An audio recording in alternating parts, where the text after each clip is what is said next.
ये मेरे पास किताब है डॉक्टर मोहम्मद अहमद नईमी साहब, और उन्होंने हिंदू धर्म के हवाले से भी बड़ी नॉलेज फराहम की है। मैं रिक्वेस्ट करूंगा अपने उलमा से भी, लॉयर हजरात से भी, और जो तालीम याफ्ता मिले थे, अभी हम रूम में बैठे तो कई बच्चे माशाल्लाह मिले, कई पत्रकार भी मिले, मुझे बड़ी खुशी हुई। तो उनसे भी अपील करूंगा कि वो इस किताब को, हिंदी में भी ट्रांसलेशन हो चुका है, इसका इंग्लिश में भी हो रहा है, आप खरीदें और पढ़ें और हिंदू भाइयों को बताएं कि सनातन धर्म क्या है। आओ करीम में आओ। हमने जो आयत पढ़ी है ना, उसमें अल्लाह फरमाता है, इससे पहली वाली आयत में सूरह नूर में अल्लाह ने फरमाया, मोमिनो अपनी निगाहों को नीचे रखो। पत्रकार ने एक मरतबा पूछा हमारे एक इंटेलेक्चुअल से कि तुम लोग सिर्फ औरतों को कहते हो कि निगाहें नीची रखो, तो उन्होंने जवाब दिया, तुम जब अधूरी नॉलेज रखोगे ना तो यही हाल होगा। सिर्फ औरतों के लिए तो बाद में है वो आयत, उससे पहले क्या है, वकुल्लिल मुमिनाती यगुद्दना मिन अबसारिहिन्ना, ये बाद में है। इससे पहले वाली जो आयत है, वकुल्लिल मुमिनीना यगुद्दू मिन अबसारिहिम, महबूब फरमाइए अपने मुसलमानों से कि वो अपनी निगाहों को नीचा रखें। यानी सिर्फ मर्द औरतों से नहीं है, मर्दों से भी है। और ये कहते हैं औरतों को कैद रखा जाता है। अरे मैं किस तरह से समझाऊं, हिस्ट्री पढ़ो, गोदी मीडिया वालों हिस्ट्री पढ़ो। दुनिया में औरत को दासी बना के रखा जाता था, बेटियों को जिंदा जमीन में गाड़ दिया जाता था। हिस्ट्री पढ़ के देखिए साहब, हिस्ट्री वो नहीं है जो जद्दाली मीडिया दिखा रहा है, हिस्ट्री वो नहीं है जो इजराइल की प्रेस दिखाए। हिस्ट्री पढ़ना सीखो, हिस्ट्री पढ़ा करो। और मैंने तकरीरों में कहा, भारतीय मुसलमानों तुम भी नेट पे गंदगियां तो देखते हो, फिल्में तो देखते हो, अरे अपने भारत में डॉक्टर राम पुनियानी जी को ही सुन लिया करो, जिन्होंने बताया है कि भारत को सोने की चिड़िया किसने बनाया था। स्वामी लक्ष्मी जी हैं, स्वामी लक्ष्मी। अच्छा, अभी पर्दे का मैटर चल रहा था तो एक शंकराचार्य का बयान बहुत वायरल हुआ, उन्होंने भी बहुत लॉजिकल बातें कही। सुनो भाई, मैं जरा चंद बातें आपसे अर्ज करूं। रामायण और महाभारत से भी यही पता चलता है कि उस दौर में भी पर्दे का दस्तूर था।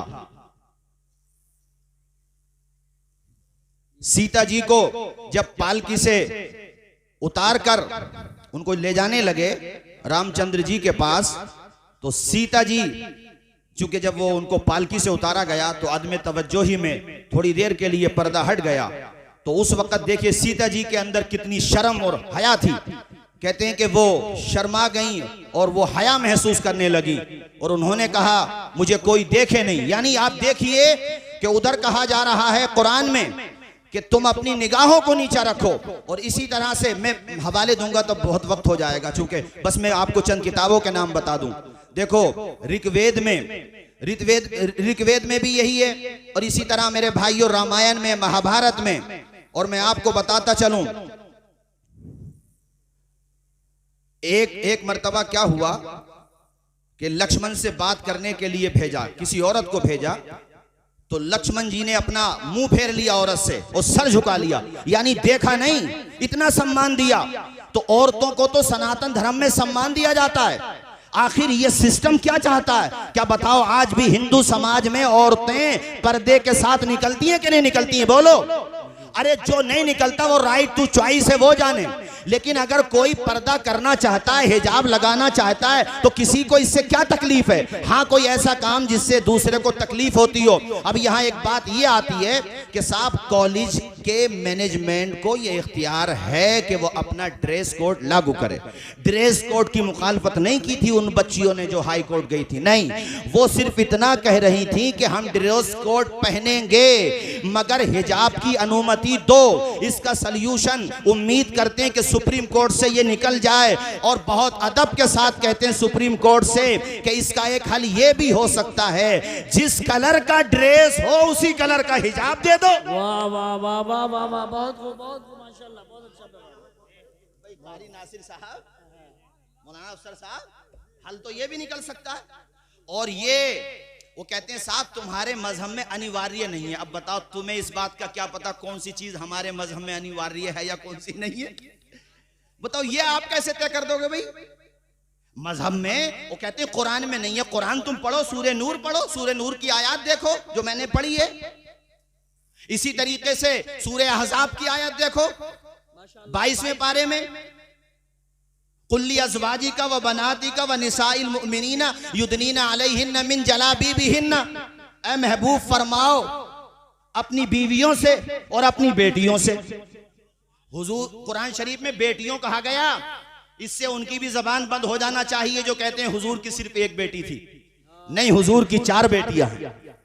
एक का नाम ज़ैनब, उनसे छोटी का नाम रुकैया, उनसे छोटी का नाम उम्मे कुलसूम, और जिनसे मेरे हुजूर का नसब चला हजरत फातिमतु ज़हरा। सुभान अल्लाह। अल्लाह कहता है ऐ महबूब कहो अपनी बीवियों से, बेटियों से और मुसलमानों की औरतों से कि वो चादर डाल लिया करें, बेशक सुभान। ताकि ये तारुफ हो, पहचान हो कि ये कौन औरतें हैं। कुरान कह रहा। अच्छा, इस्लाम के हवाले से मैं बता दूं, उसूल फिक़ह की किताबों में उसूल शाशी आप देखेंगे तो पहले ही सफ़े पे ये चीज मिल जाती है कि 4 बुनियादें, कुरान, हदीस, इजमाए उम्मत और कयास, वो तीनों गायब कर दिए। हम तो ये मानते हैं कि पैरवी सही से नहीं हुई। अब हमारी दिली ख्वाहिश ये है, दिली ख्वाहिश बता दूं क्या है, बोलो बता दूं। अरे हम लोगों ने हालात की वजह से किसे वोट किया नहीं किया वो एक अलग मैटर है, लेकिन अब हम ये चाहते हैं कि सुप्रीम कोर्ट के अंदर एज ए एडवोकेट ये केस उवैसी साहब देखें।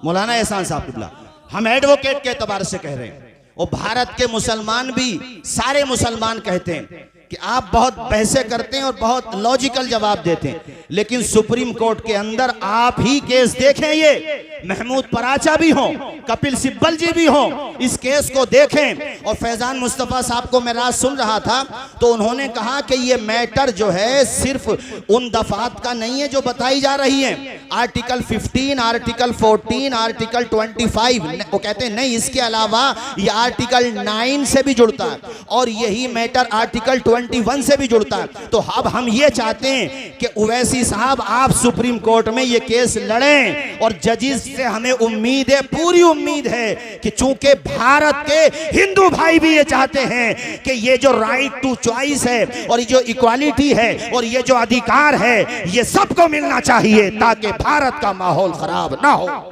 बेशक बेशक, सुभान अल्लाह सुभान अल्लाह।